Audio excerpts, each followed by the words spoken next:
Good evening, everyone. My name is Abigail Theobald, and I am a senior Kevin B. Harrington student ambassador and co-chair of the Civic Engagement Committee here at the NHIOP.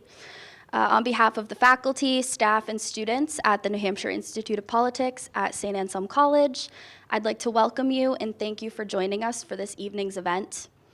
This past year marked the Institute's 20th anniversary.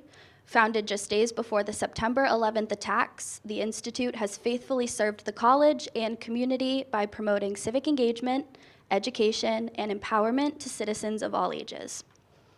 Tonight, we are delighted to host Robert D. Putnam and Shaylin Romney Garrett on their recent book, The Upswing, as part of the Institute's bookmark series.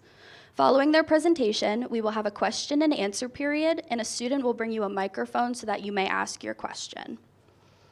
So Robert D. Putnam is the Malkin Research Professor of Public Policy at Harvard University, having retired from active teaching in May of 2018. He is a member of the National Academy of Sciences, a fellow of the British Academy, and past president of the American Political Science Association. In 2006, he received the Skype Prize, the world's highest accolade for a political scientist. In 2012, Barack Obama awarded him the National Humanities Medal, the nation's highest honor for contributions to the humanities. He has written 15 books, translated into 20 languages, including Making Democracy Work, Civic Traditions in Italy, and Bowling Alone, The Collapse and Revival of American Community. Both among the most cited social science works in nearly a century, I would know as I too cited Bowling Alone in my undergraduate thesis. And Shaylin Romney Garrett is a writer and social entrepreneur who has dedicated her life to the pursuit of connection, community, and healing in an increasingly fragmented world. Her work also includes the uniquely revealing portraits of religious communities across the United States in the award-winning book, American Grace: How Religion Divides Us and Unites Us. She is a founding contributor to the Aspen Institute's initiative, Weave, the Social Fabric Project, and writes about her personal journey back to community on her blog, Project Reconnect. With her husband, James Garrett, she co-founded Think Unlimited, a venture working to catalyze social innovation in the Middle East. She lived in the Hashemite Kingdom of Jordan for 6 years while building Think Unlimited and partnered with Queen Rania Al Abdullah to bring experiential learning to Jordanian public schools. As if her resume is not impressive enough, she also holds a Bachelor of Arts, magna cum laude, in government from Harvard University and is a returned Peace Corps volunteer. Together, they are co-authors of the book, The Upswing: How America Came Together a Century Ago and How We Can Do It Again. The Upswing comprises a century of history, drawing on a combination of statistical analysis and storytelling. Furthermore, they analyze a remarkable confluence of trends that brought us from an I society to a we society and back again. Please join me in warmly welcoming Professor Putnam and Shaylin to the Institute. Wow.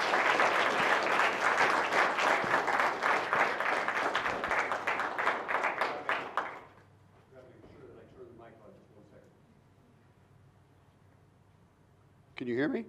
Is it on? Super. Thanks for that wonderful introduction. I really appreciate it. We both really appreciate it.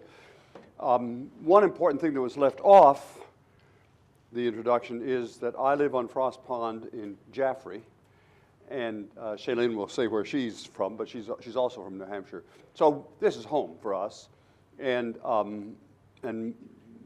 all the books that got mentioned that I've written, they've all been written on Frost Pond, sitting out looking across Frost Pond. That's my muse.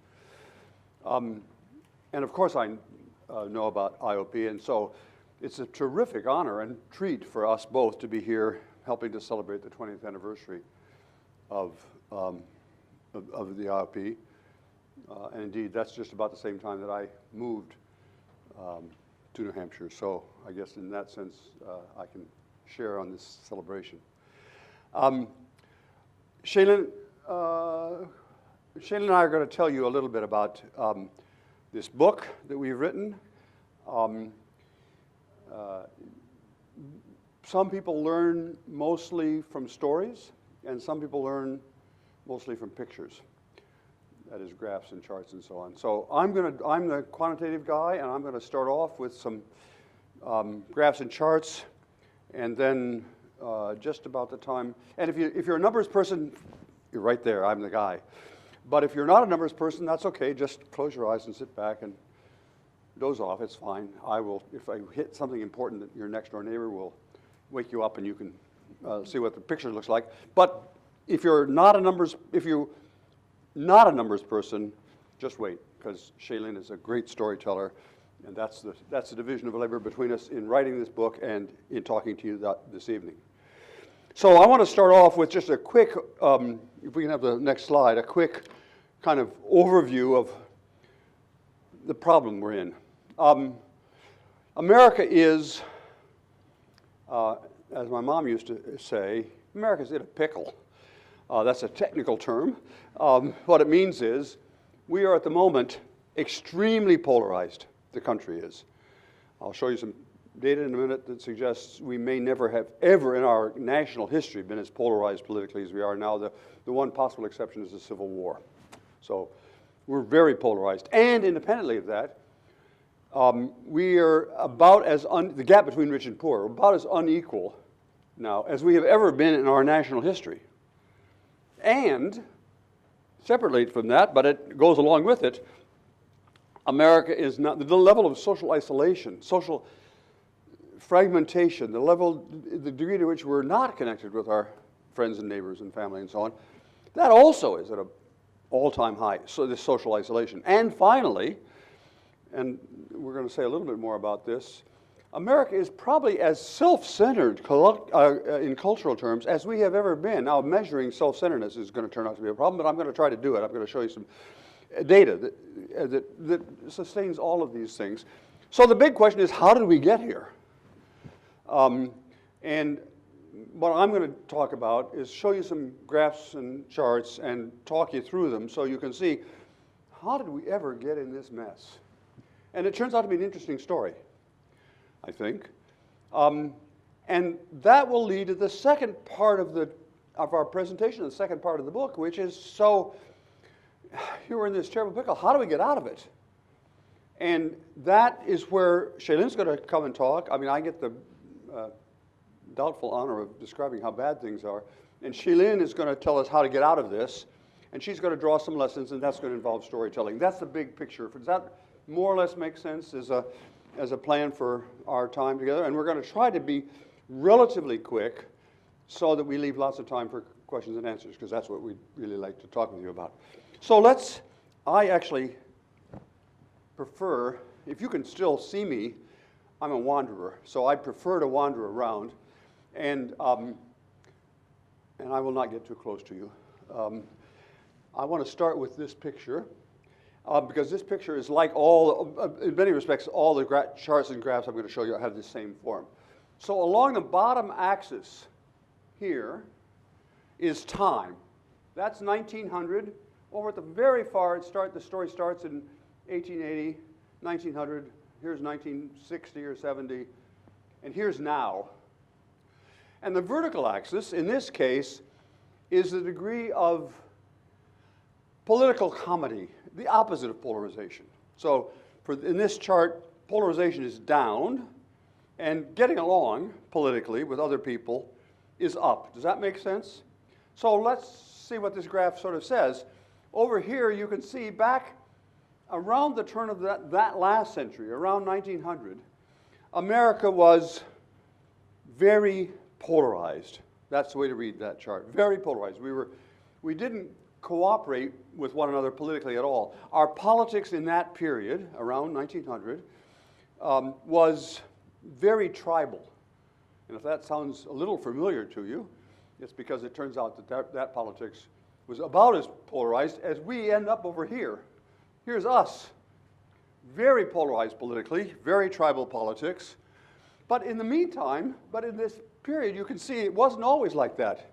Indeed, for most of the 20th century and the first, part of the 21st century, we've had a very different politics. But now let's sort of go through this. I'm going to start here. You can see in around 1900, we were very polarized politically, but then beginning of the 20th century, we started being a little more cooperative. The first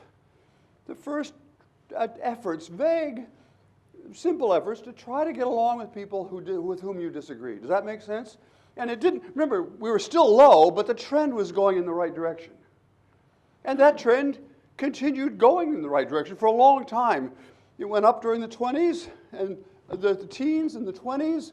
There's a little pause here in the beginning of the 20s, but then it shoots up more and more cross-party collaboration. And by the time we get to the 1950s and 1960s, it's quite normal for people to cooperate across party lines. That will, if you're very old in the room, if you're my age, you can remember when people on both sides of the aisle often cooperated to get things done. The president in that period, in the 1950s, was a guy named Dwight Eisenhower, and it was perfectly appropriate that Dwight Eisenhower, everybody, all the historians agree, was the least partisan president in American history, with the exception of George Washington. And Dwight Eisenhower, both the Republicans and the Democrats nearly nominated Dwight Eisenhower for president. And most bills before Congress were voted on by wide majorities in both parties. And there are a lot of measures underneath here. This is not a political science lecture, so I'm not trying to get into the numbers. But underneath all of these numbers here, all these charts, are a lot of different numbers. So we looked at things like how did people feel about people on the other side of the party line. Back in the middle 60s, people were asked, how would you feel if one of your children married someone of a different race, say? In that period, people were very upset about the idea of their children marrying children of a different race. But how would you feel about your son or your daughter marrying someone who was of the other political party? And people laugh at the question, because who in the heck cared about the politics? Now those numbers are exactly reversed. Very few people care about, especially about religion. Almost nobody cares about the religion of their children's potential partners. But everybody cares a whole heck of a lot about whether their child marries someone with a different political party. That's what this polarization looks like in terms of our personal relations at the ordinary level.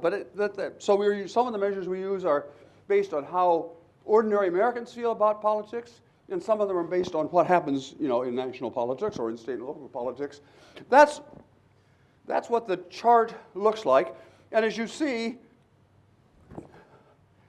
we were getting along really pretty well as a country, getting along and solving problems collectively and so on, until sort of surprisingly, in the middle 70s, around in the 60s or early 70s, that began to change, and we started to have more polarization. And it kept going down. More polarization in the 70s, and then the 80s, and then the 90s, all the way down to here, and if actually the data continued, we're now down here. And we're worse off than we were 100 years ago. So the first thing you've learned is, polarization is not a constant in American politics. We just all of us right now happen to be caught in the most polarized period in American politics. If you're my age, I'm 80, so I remember that period up there very well. My sense of normal is it's normal for people to get along in politics. But if you're young, you've never lived in America like that, and you think it's normal for people to hate each other across party lines. And you're perfectly right to believe that, because your experience has been an entirely different one. Is that making sense so far? I'm trying to get you to see how politics can seem very different to you depending upon when you come into the story. And you can figure out there on that chart just when you came into the story. I'll leave that up to you right now. But that's only about politics. So let's change now to economics. And here I'm going to talk about the degree to which there's a big gap between rich and poor, or we're all more or less in the same boat. And this is the same graph, exactly the same. Here's 1910, and here economic equality is up, economic inequality is down. So here America was very unequal. That, if you've had any courses in history, you know that's the period called the Gilded Age. That's the period in which there was a huge gap between rich and poor. The rich folks living on the Upper East Side of New York, you know, the Rockefellers and so on, and the poor, huddled immigrants on the Lower East Side of New York. They lived only 10 miles apart, but they were living in different universes as far as economics. Is that making sense? That's the Gilded Age. And that's, the data here, the really hard data, and all of the things I'm telling you about, actually I should have said this before, everything I'm telling you is certified true, because it's based on tons and tons of data. So the data here, the hard data, come beginning in 1914, because that's when the IRS was invented, I mean, it was created, and that's when we begin to have really good hard data on distribution of income. But in a little less hard than that, we know what it looked like back here, and what it looked like back here was even worse. But then, as you see, just as our movie opens, as the curtain rises, we're very unequal as a country, but we're sort of just about to begin becoming somewhat more equal. And you can see that there. There's a little pause during the 1920s. That's the period of the stock market boom in the 1920s, and that meant the rich folks got richer. But then you can see, coming out of that period in the late 1920s and continuing up every year. Now think what that means. Every year, the gap between rich and poor got smaller and smaller.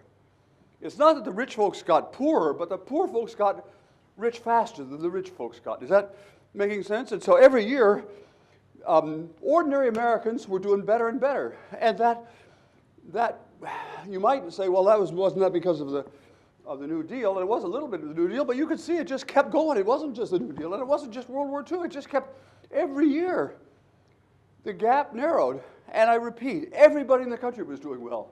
This was not some kind of soak the rich, and everybody, the rich were doing well, and the poor were doing even better. That's what that graph means. And it rises steadily until the middle 60s, and then suddenly, silently, mysteriously, for some reason, that begins to change. And of course, first you don't quite notice it, but then you can see it just keeps going on forever. How equal was America in the 1960s? America, I don't know if you know about international comparisons, people often talk about Sweden or Denmark as being equal. In that period, America was more equal than Sweden or Denmark. We were almost the most equal country in the world in terms of the gap. And we were also rich. It didn't mean we didn't have growth, but the distribution of income in America, well, you can see that's no longer true. And in terms of international comparisons, we have moved from being like Sweden to being like, I don't know, someplace like Brazil or some awful country where there's a huge gap between rich and poor, and that keeps going up. If you've been paying attention, I know, to what's happening in politics and economics and so on recently, and this number, this low level of equality, if we continue the graph down, it's now down here. We're now down worse. And it's going on, it continues to go on, because the virus, for example, had an effect on the distribution of income. You all know that rich folks got richer and poor folks got poorer. So that chart, and I can imagine you already can see, that's strangely similar. It's sort of a little bit like the graph we just saw. So let's go on now, and I'm going to now try to speed up a little bit because you have the basic picture. Next, this is a graph of social cohesion, or what if you've read Bowling Alone, you know I call social capital. It just means, to what extent do we connect with our friends and neighbors and family and so on. And it turns out all those measures, I'm not giving you all the detailed footnotes here, but it's true for families, and it's true for neighbors, and it's true for your connection to your community, and it's true for whether you trust other people. All those things, they go together, and they look like this. Beginning at the end of the 19th century, Americans were very socially isolated. They didn't know their neighbors. They didn't trust other people. We're not even in that period actually forming families. There were many people stayed I'm using the language of that era, as either bachelors or spinsters. That's, I mean, I know that language sounds old-fashioned, but that was a period of great social fragmentation.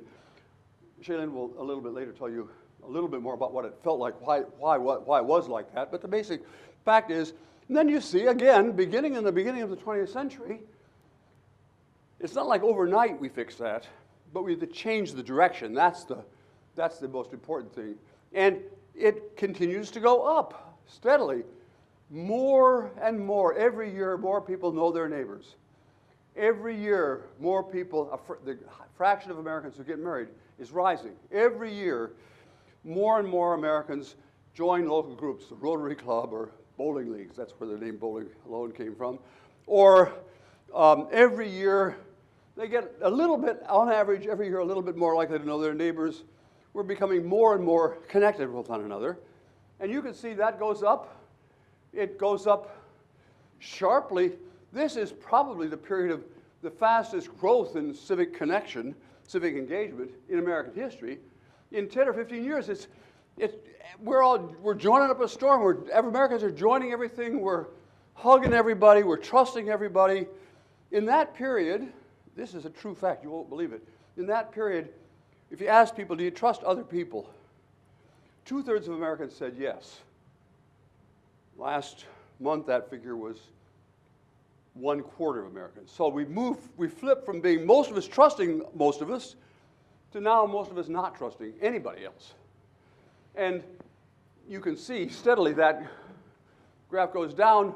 Bowling alone was written about here, and you can see that I didn't cause this trend because it had been going down before, but I certainly had the trend right because it's just almost linear. It keeps going down more and more. More and more self-centeredness, you might say. We are not connecting with other people. In all the ways that I talked about, we don't know our neighbors as well. Many more of us are not getting married. And as I said before, we don't trust each other. And we're not involved in community activities nearly to the degree. I mean, probably you all are, but I want to try to say you are very rare.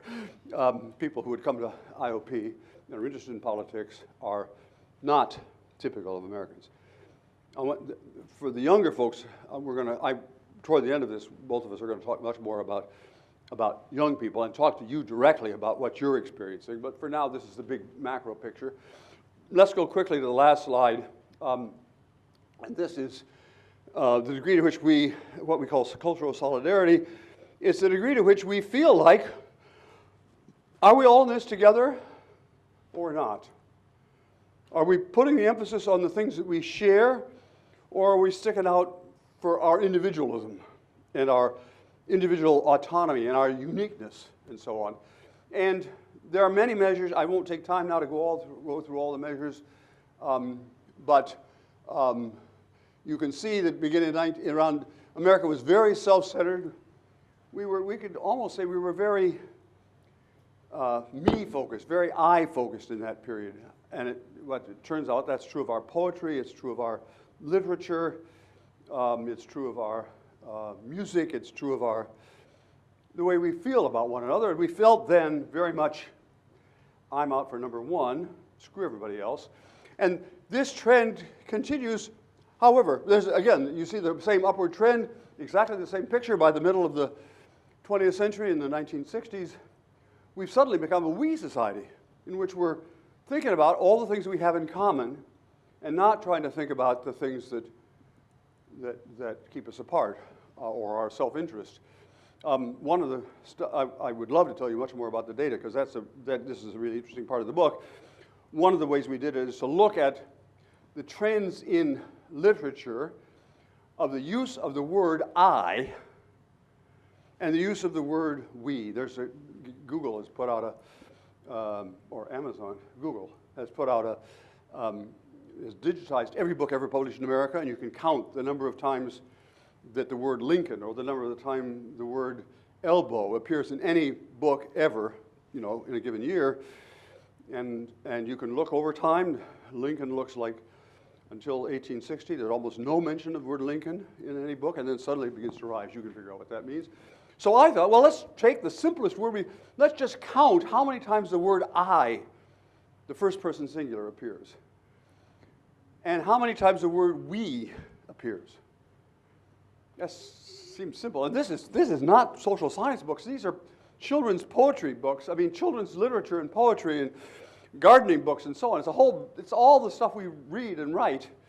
And that chart, the ratio of we to I, in all those books that we're reading and all that our ancestors read, looks exactly like that. That is the IWEI curve.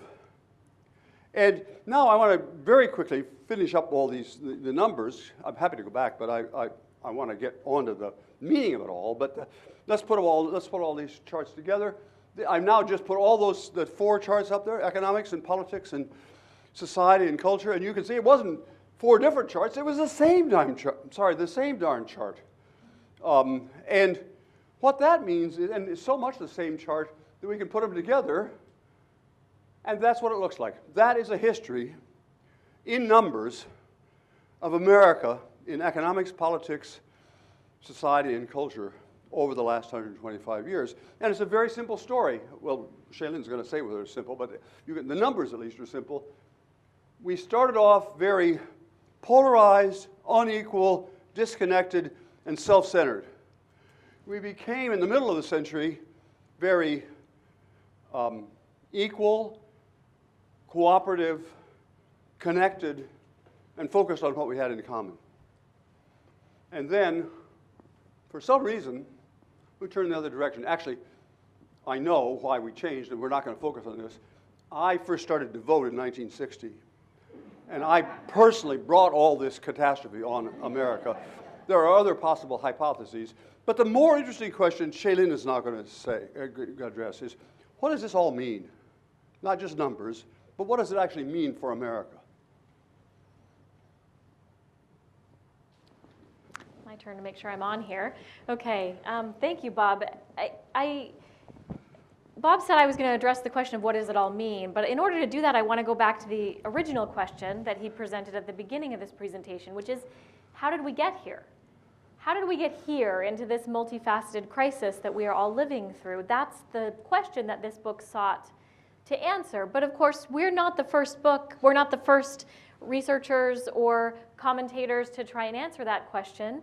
In fact, one of the reviewers of our book said this is another great addition to the How America Got Into This Mess genre of literature that has cropped up in the last 10 years. But I think it's important to note that we believe that there are a couple ways in which our study is a bit different than many of the books that have been written trying to answer this question. One is that we're looking at 4 different phenomena. A lot of books say it's all about the economics, or we really have to focus on the polarization, or this is a cultural issue. But what we can see here is that all of those seemingly separate trends are actually one trend. So much so that we have come to call this curve the IWEI curve. We believe that you can summarize the entire century and a quarter in America's most recent history as our IWEI century. That these are coordinated phenomena somehow moving together. So we're not only looking at more than one phenomenon, we're also looking at a much longer time horizon, because there have been lots of books that have written that are looking back sort of to this supposed golden age in American history, mid-century America, a time when we want to sort of hark back to, we should turn back the clock and make America great again. And we want to emphasize that that's not the thesis that we present. That's not the lesson that we take from this IWEI curve. It's not that we need to just go back to some time in American history when things were better. Because as we know, even though by all of these statistical measures we were closer to realizing the American vision of a we than we ever have been before, that we was incredibly imperfect in mid-century America. So if this isn't a book about turning back the clock, well, what is it about? Well, we believe that the moment in American history that is most instructive for us today is the moment in American history that most looked like today, not some supposed golden age that we ought to recreate. So the moment that looked most like today is the Gilded Age, when by hard statistical measures across multiple facets of our society, we were in the exact same pickle, as Bob put it, as we are today. But, well, I should say during the Gilded Age, there were lots of doomsday prophecies in the air. Tyranny, oligarchy, the American experiment has failed. Democracy has gone off the rails. Does that sound familiar? However, none of those doomsday prophecies were fulfilled. On the contrary, instead of seeing the end of American society, we entered a multifaceted, multi-decade upswing in which year upon year things got better and better. So how did they do it back then? Because if we're in the same problem now, we could stand to learn from what happened that turned things around last time we were in this place. So the moment when that upswing began was a moment in American history called the Progressive Era. Right on the heels of the Gilded Age, there was a progressive movement in this nation that really set in motion this upswing. Now, before I go into more detail about the Progressive Era, I just want to pause and make sure that we are all on the same page about that terminology, because I'm not talking about progressive in the way that it's used today. We hear the word progressive a lot today, and that's usually being used today to describe the leftmost end of the political spectrum, what we might call small p progressivism. The progressive movement, on the contrary, was capital P progressivism. It was actually a bipartisan movement, a movement that one historian called so diverse as to be barely coherent. It was a zeitgeist. It was a moment in American history when citizens of all different stripes grabbed the reins and righted the ship. That's the kind of progressivism that we're going to be talking about for the remainder of this presentation. So what are the lessons from the Progressive Era? What are the lessons from America's last upswing? What can we learn from the data and also from the historical record about what we might be able to replicate today in order to see another upswing? Now, as Bob so clearly demonstrated, this is a highly statistical story that we're telling you. And it's a story about trends over time. Multiple trends that began moving in the same direction at roughly the same moment. So when you have trend lines that start all kind of going in the same direction at the same time, one question that you might ask statistically is, what was the leading variable? Or in other words, which of these trends started to turn in the right direction first? Because if you could answer that question, you might have a clue as to what was driving this change. So the question is, what was the leading variable? What changed first? Well, in America, and I think this is driven largely by social science and political science, we have a bit of a bias, the belief that economics drives everything. Social scientists tend to treat humans as sort of economic animals, and economics is sort of the main story and the rest is just details. So we might assume, looking at these trends, well, that it was economics that turned first. We figured out how to fix our economic inequality, and then we all started to feel like we were in this together, and our polarization was eased, and our selfishness was eased. Is that the story? It actually turns out not to be the case. It's clear from the data that the economic inequality began to change last. Economics was a lagging indicator. Now, don't mishear me here. We're not trying to say that fixing our economic inequality is a low priority or something that we shouldn't focus on. Of course, it's absolutely critical that we get this nation moving toward a more egalitarian distribution of income and wealth. But the lesson here might be that there could be something underneath those economic conversations that we need to get at first if we're going to be successful at changing our economic distribution in this country. So if it wasn't economics, if that wasn't the driver of this story, well, what was? It turns out when you look at these curves, as well as the historical record, by that I mean intellectual history and cultural history, what was happening in this period when the Gilded Age gave way to the Progressive Era? It seems quite clear that there was a moral and a cultural shift that happened in this moment. When Americans began to have a conversation about whether it wasn't just our politics that had gone off the rails, and it wasn't just our economics that had gotten out of control, whether it was our morality that had been hijacked or shifted or had been allowed to decay. There's a number of different ways that you could characterize that. But there was a conversation about cultural and moral revival happening at this time. Interestingly, this was a conversation that began in Christianity. Evangelical Protestants began something called the social gospel movement. And we saw from Catholicism, this was the time when the Rerum Novarum came out, when Catholic social teaching began to take hold within the church. Religious leaders began to say, there is something that we are forgetting. We've begun to focus so much on our personal salvation, my relationship with God. And we're forgetting about social sin versus social responsibility and how we behave towards one another as a society. During the Gilded Age, the culture of America was characterized by something called social Darwinism. Darwin had articulated, not too long before this period, something called the survival of the fittest, a description of how the natural world progresses. And there were many cultural commentators that said, oh, well, if that's how the natural world works, that's how the social sphere should work. We should structure our societies as one giant competition. Only the strong will survive, and the devil take the hindmost. That was social Darwinism. The social gospel was an answer to social Darwinism, a reframing of our core values as a society. This is not a competition. A society is about what we can do together, how we take care of our most vulnerable. And those ideas, beginning in Christianity, began to have an influence more broadly throughout society and began to change the conversation about the moral framework within which we were structuring our society. So if we want to have another upswing today, it is our contention that we need to begin to have moral conversations about the core values that are driving our policy decisions, rather than just the politics and economics that are at play. Another...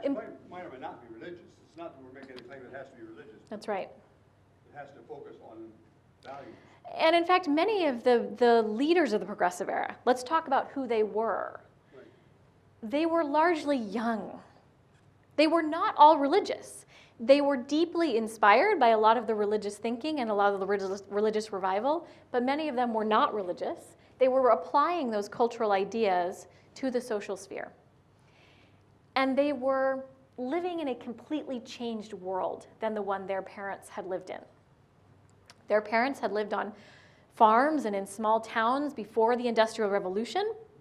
And then a generation later, millions of Americans had migrated to the cities, and young people were finding themselves in a bustling, busy, industrialized America.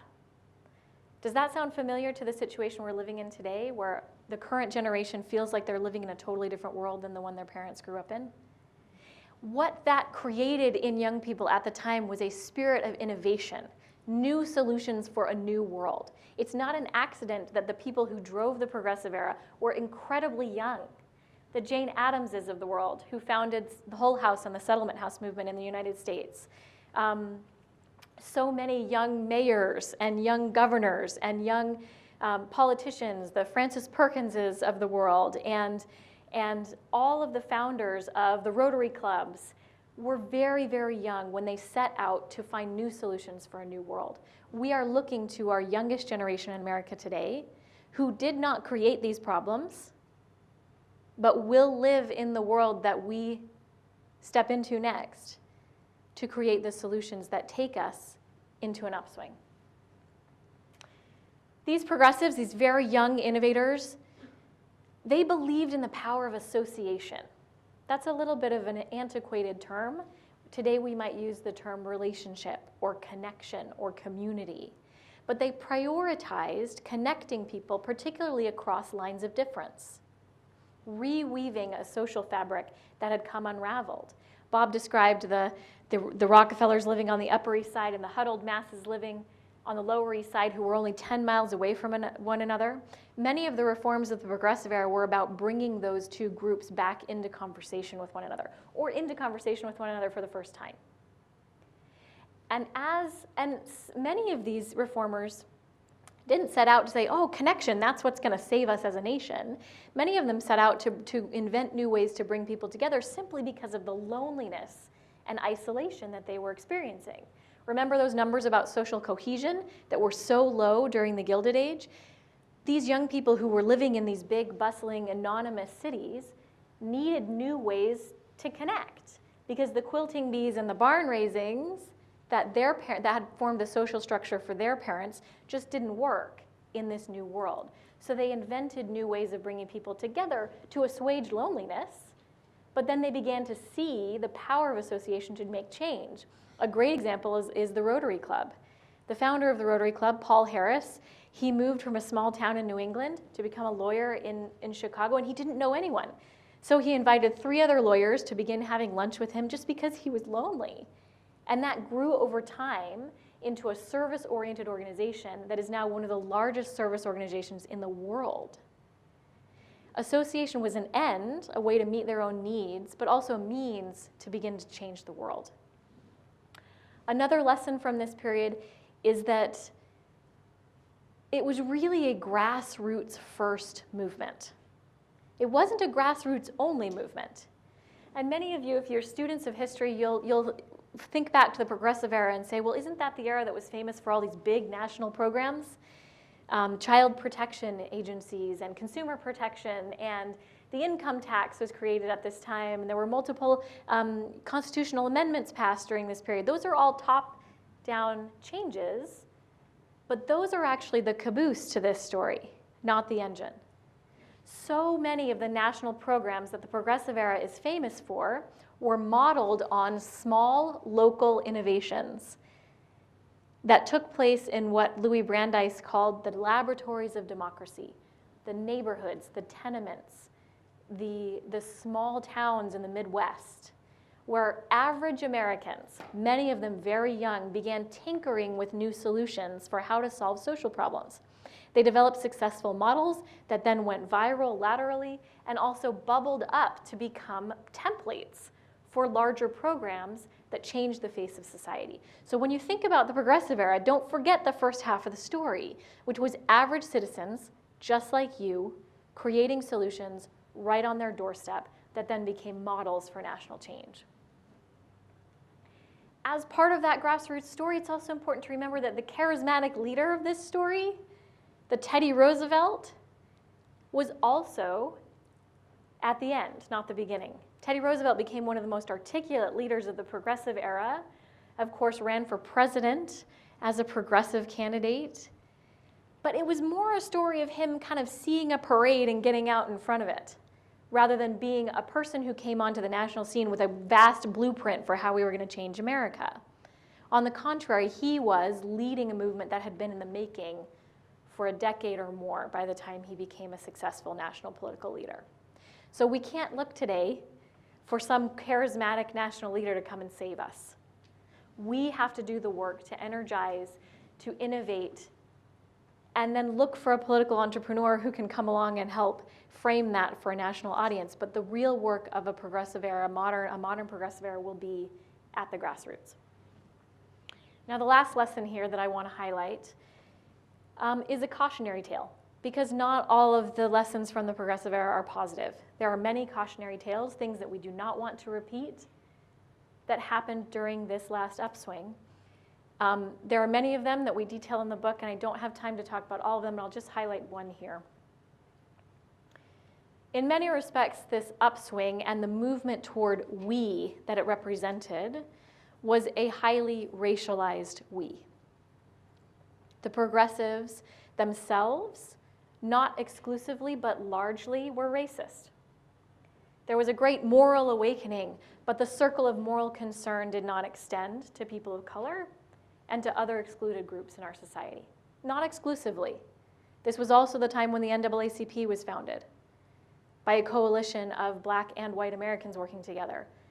But it was also a time when one of the greatest progressives, Ida B. Wells, couldn't get her work published in the progressive journals of the day. And so the we that many of these reformers were working to build was an imperfect we, largely, wildly imperfect.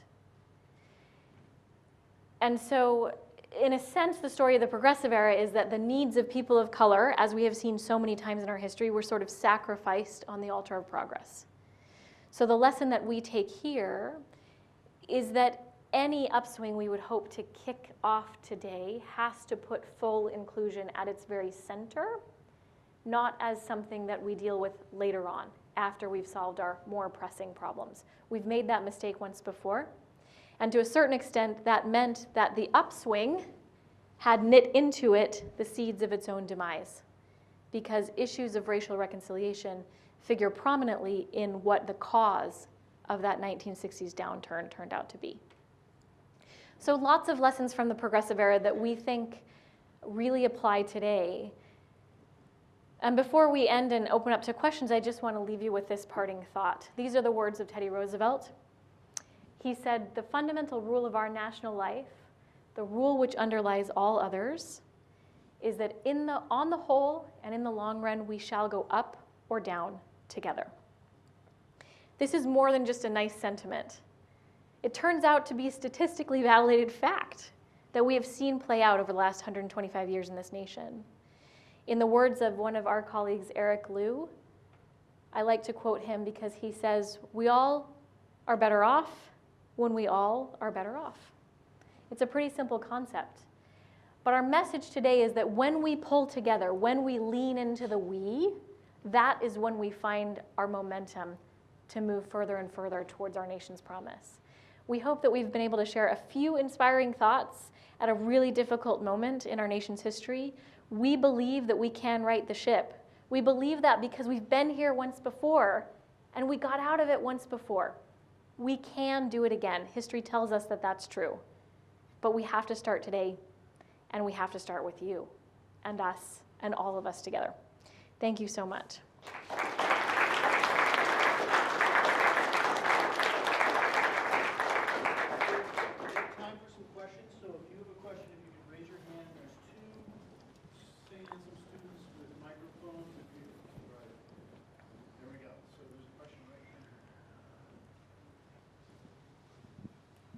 Great.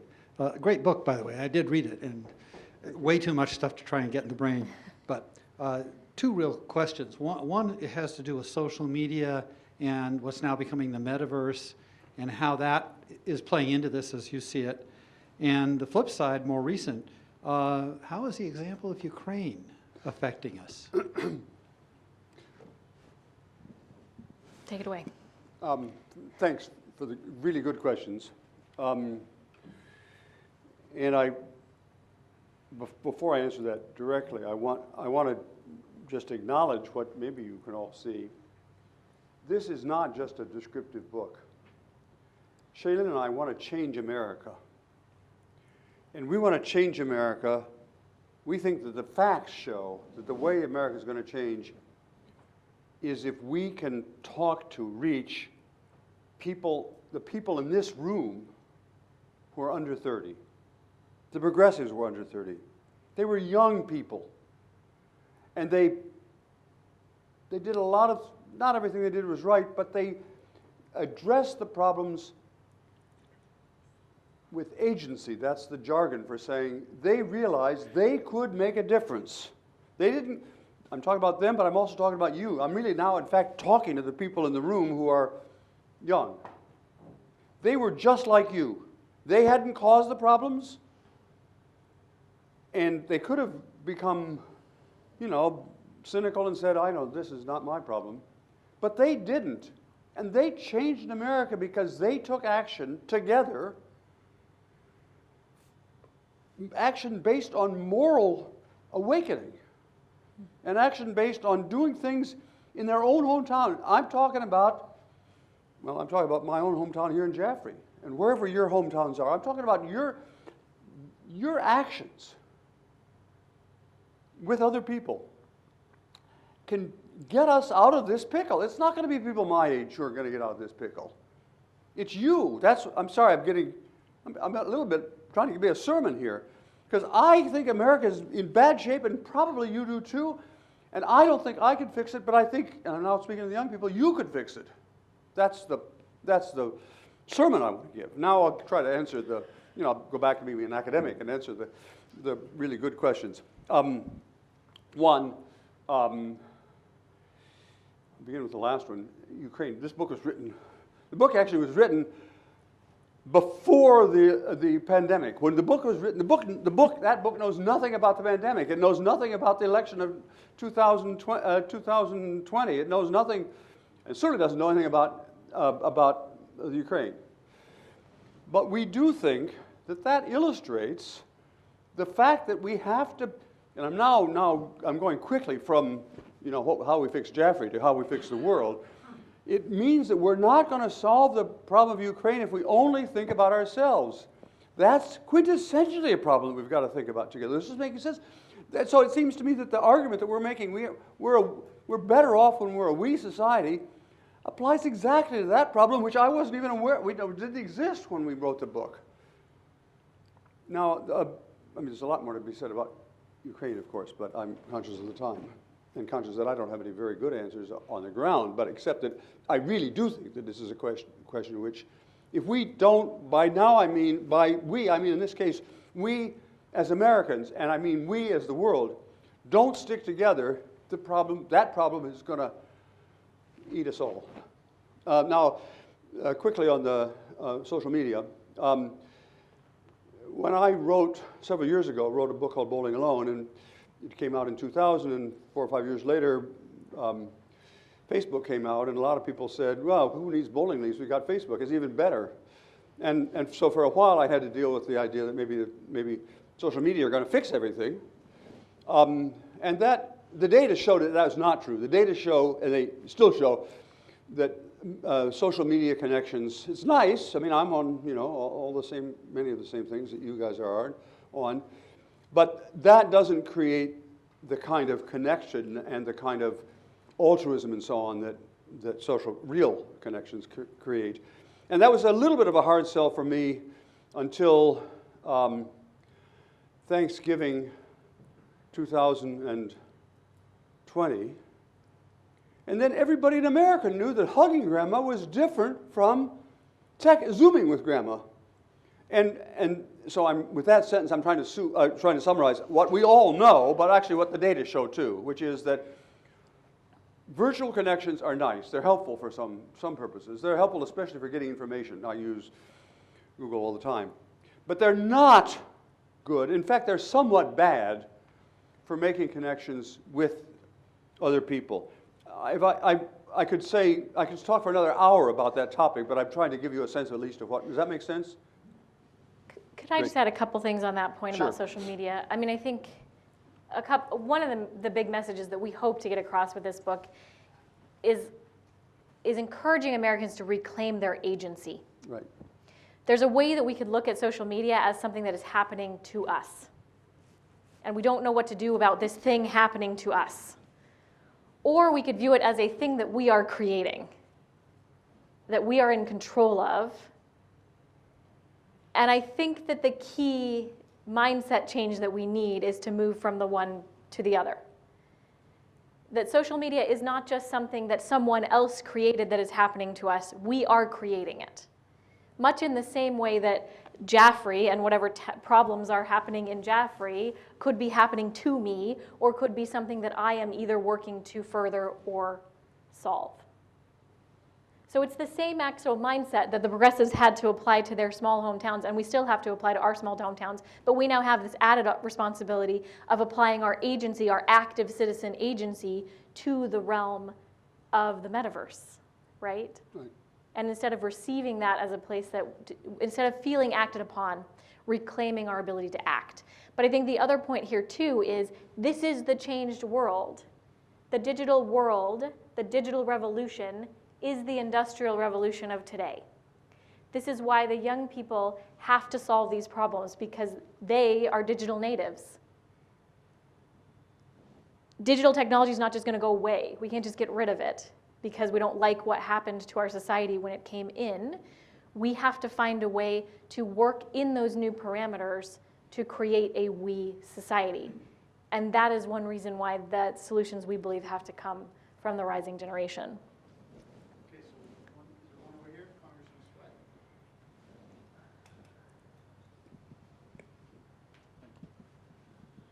Nice to see you, Bob. Good to see you, sir. I want to bring you back into the crowd. You sort of set yourself out as an oldster, and I think what you really are is you're the person, or the two of you are the people who are showing what got us here. The next layer is where are the solutions? Who's introducing the solutions? Now, I would venture to guess that those solutions yes, will come from the young people, but there are some of us in the middle range who have solutions that I hope are able to be applied to. And one of the things that I am doing is working using a solution that was actually put into place in Alaska with the native tribal corporations, where it brought the tribes together, put them together with international businesses, and they were able to create economic engines as well as community engines that enabled those tribes to come from hunter-gatherers up into the upper middle class over the course of 1.5 generations. Right. And so I'm working right now on doing this sort of ownership-based project in Africa. And I encourage anyone in the room to take a look at the website Climate Prosperity Solutions to find out how this is being done. And I would enjoy you talking a little bit about how that combination of both economic and social combinations can help be the solutions that are implemented in the world today. We probably both want to say something about that. You want to start? Go ahead. First of all, good ideas are in short supply. So I think even someone who is, what are you now, 40? Even someone who's 40 can come up with some... Anybody of any age can come up with good ideas. That's the first thing. We need them all. And secondly, one thing that does come out very clearly in our book, I hope you see this, is that these problems are all connected. All connected. You pull out one of these strands and you've led immediately to one of, you start working on the inequality strand and you're led immediately to the problem of polarization. We can't get things done. Or you pull out the problem of social isolation and you're led immediately to the moral question. So they're all interconnected. And they're also interconnected, and often we do talk about the issue of the environment. We didn't happen to talk about it tonight, but that's another, exactly. It's like one of these, you can't solve that problem on your own. No matter how hard you work, you're not going to end global warming, only if we all do it together. So do I think that solving global warming is a big deal? You betcha. Not because I'm going to personally be around to pay the cost for it, but my grandchildren are, for sure.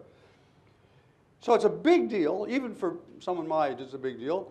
But we can't, no matter how rich you are, you can't solve that problem, or how smart you are. You can't solve it. It has to be a we. It's a we problem.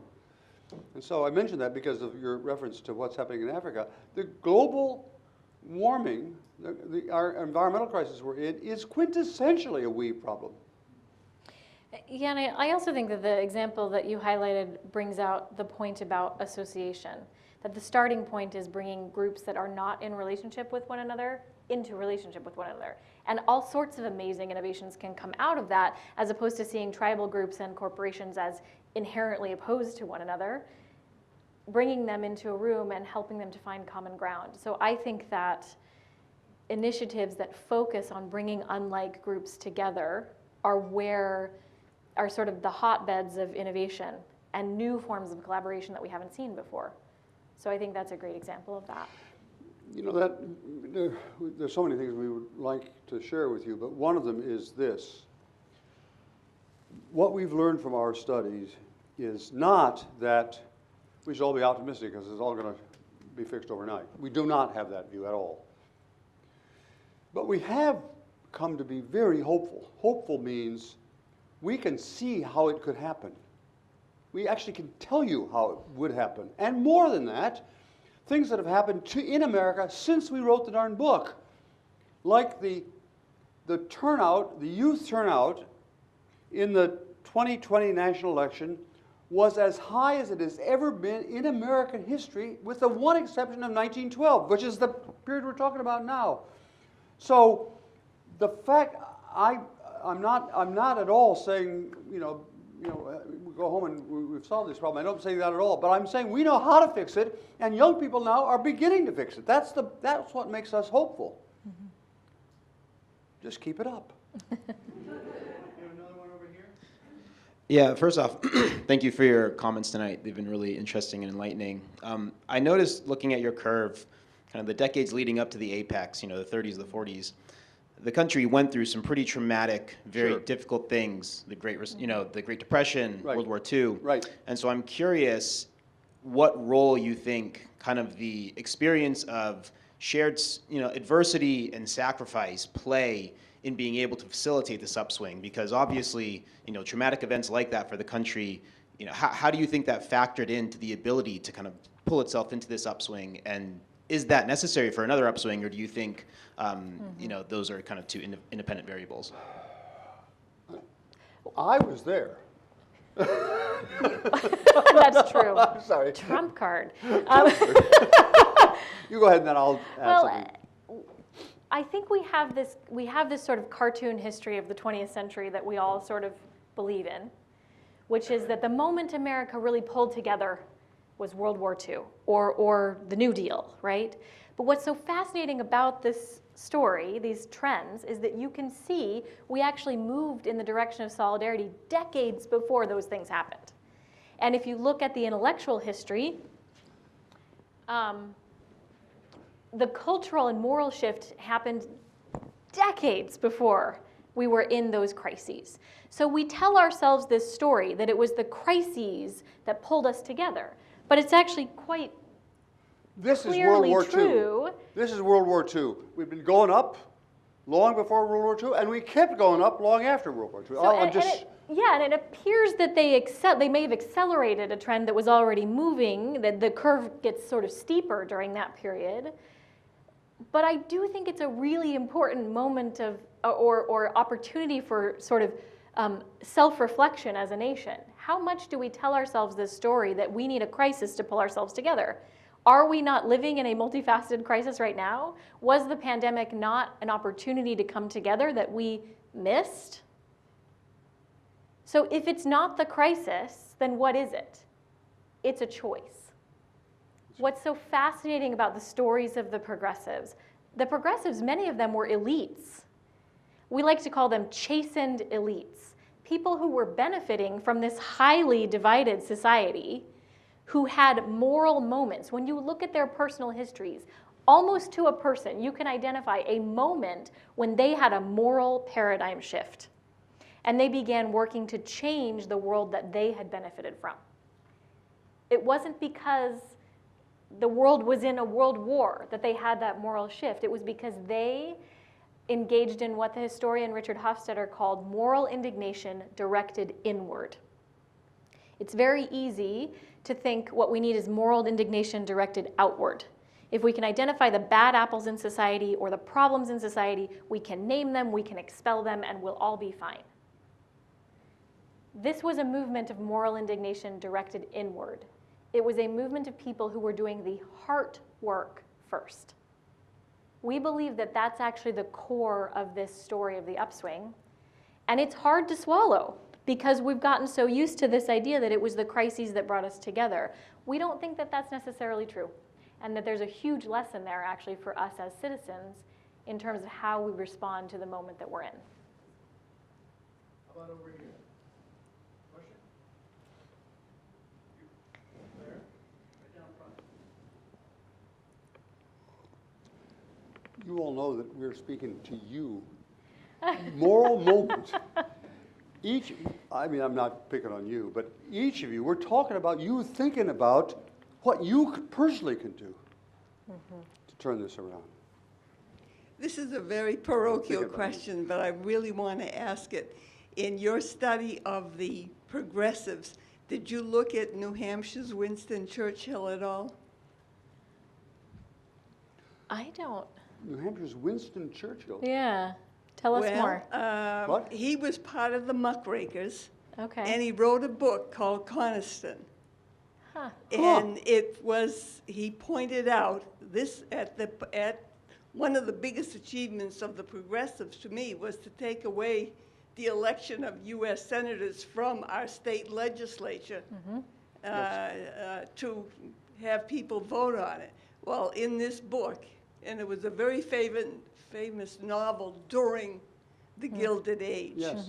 And he tells the story of how the B&M Railroad ran New Hampshire, and he when he was part of the movement to get the vote, out. That's, I'm sorry. The book is called Coniston. What is your name? Oh, Clara. Clara, that is brilliant. Yeah, we'll have to look I at mean, that. first of all, what you say fits exactly with the rest of the national story we're telling. But I never heard of that story here in New Hampshire. It's wonderful. I mean, He was part of the Cornish community. Oh, huh. He is responsible for the New Hampshire presidential primary, really. If you take a real hard huh. look at it, he's responsible. Huh. But And, Well, that's- and you said his book was a novel. Yes. Which it is, was- I'd love if I could just to draw a point out from that, which is that we often think that the muckrakers were just journalists, that the people that are really going to change the world are just the journalists and the politicians and everybody getting out there with their nonfiction statistical stories. But so fascinating, no offense, fascinating about the progressive era, when we talk about this cultural shift, so many of the moral moments that people had were Right. actually in response to a work of art that they encountered. Right. Edward Bellamy's Looking Backward Yep. was the best I think it was the second best-selling book aside from the Bible during this early period of the progressive era. And it was a novel about a man imagining waking up 100 years in the future and how the world had changed. And it totally changed people's thinking. Yeah. And so I think it's fascinating that all of those political changes came from the writing of a novel. So I'm just saying, when we say young people, you're going to be the change, you need to be the change in the way that speaks to you. It doesn't mean that you have to become a politician. You could be a poet. And that actually could be an important piece. Look at Amanda Gorman. She is a poet. Yeah. And how many minds and hearts has she inspired with her work?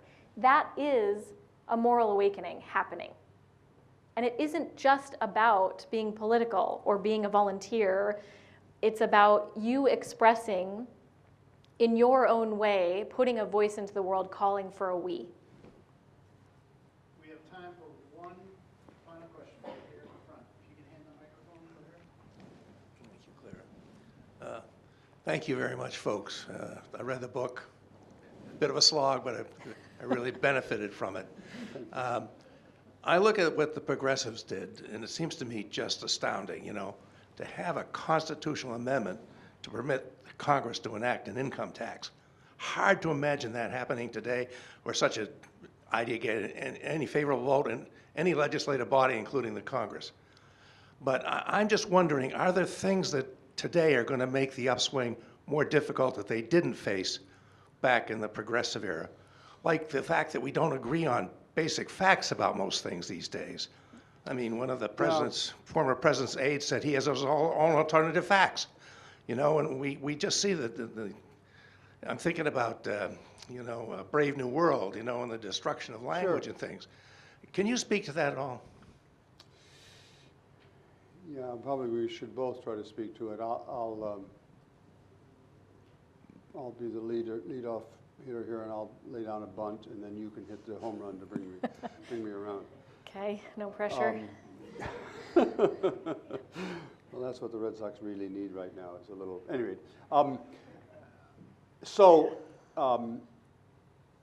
Yes, to some extent, I think you're right that the disagreement about just facts is, I can't think of any direct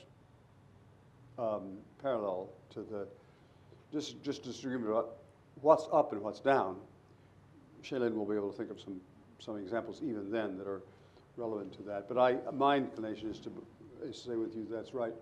But remember, because I now want to go to the income tax amendment. You all know, maybe you don't know, that reformers had long wanted, because of this big gap between rich and poor, had long wanted to institute a federal income tax. That had been declared unconstitutional by the Supreme Court, not analogous to what might happen now.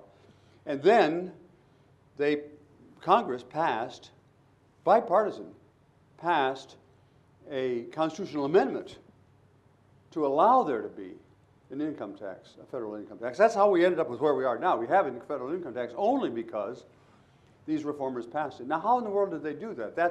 And you're suggesting we couldn't do that now. But here's where the fact that you need to have a little bit of a longer time perspective is relevant. They didn't get that overnight. The bipartisan movement in 1910 to have a federal income tax amendment to the Constitution rested on 20 or 30 years of organizing at the grassroots by ordinary folks, first of all convincing their neighbors that it's just unfair. I mean, it is unfair. There's somebody who's, you know, and we could use, we all know statistics now. I mean, that Warren Buffett pays a lower income tax rate than his secretary does? Come on. A billionaire and a person who doesn't have anything like that, that's just unfair.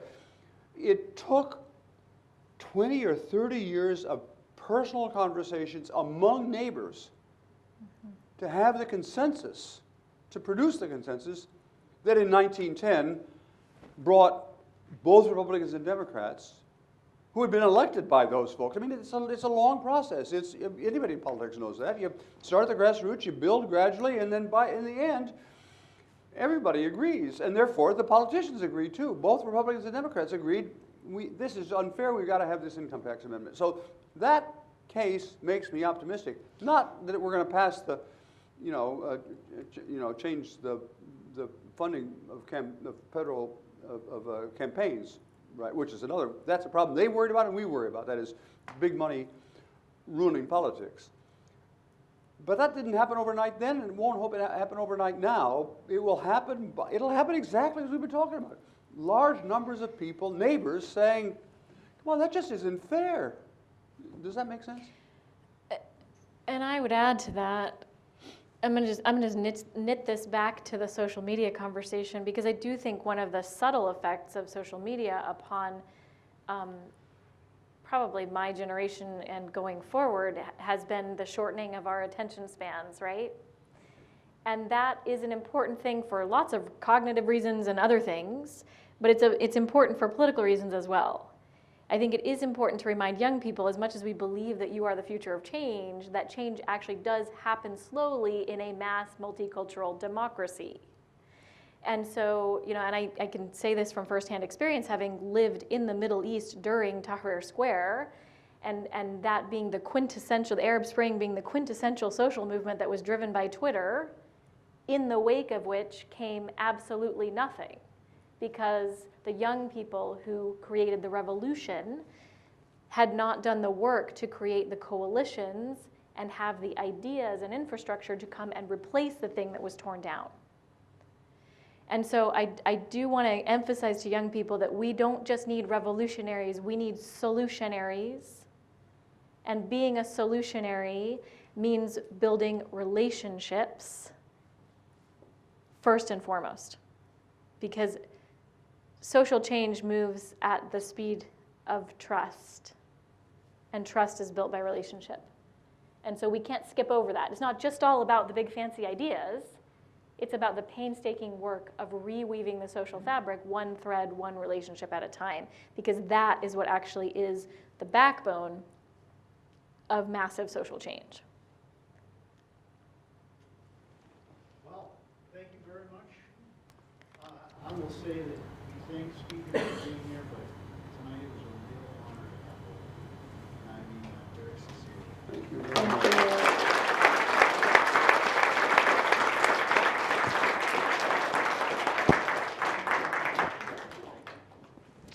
Thank you all for coming. It was a terrific.